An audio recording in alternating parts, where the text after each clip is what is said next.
Currently, we're over $10 billion worth of transportation spend flows through this network, and it's increasing every day. It's organic, and the beauty of that is that in every activity that goes on within that particular network, we're obtaining all of that information through the use of the TMS. There's value associated with all of that data and all of the connectivity and visibility that goes along with having a pure SaaS environment. What we found is that it drives a concept called actionable intelligence.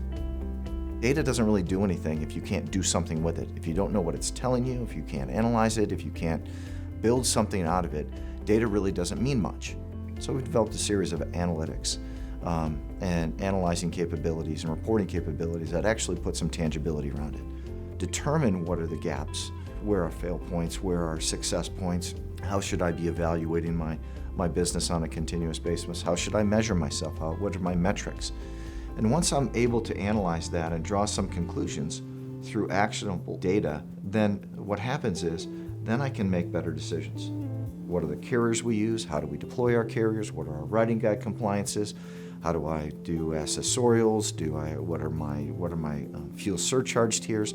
All of these data inputs and this information that I need to make a better supply chain out of my transportation allows me the ability to actually drive more efficient capabilities within my network.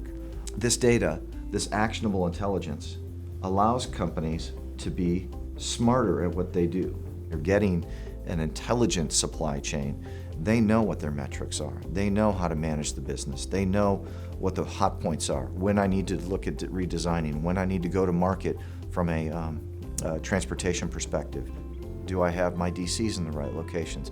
If I move them, what would be the ramifications to my overall supply chain, both from a cost and service perspective, to deal with my customers? These are the questions that supply chain professionals are asking themselves today. These are the questions that are challenging the environment that we're in today, and with all the M&A activity, with all the regulations that are deployed within today's transportation environment and everything that's being challenged to the supply chain.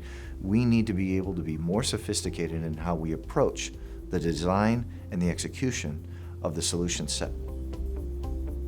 And what key supply chain executives need to understand is no matter how large they are part of a grander ecosystem. Where does my network fit with a carrier's network on top of other carriers' networks?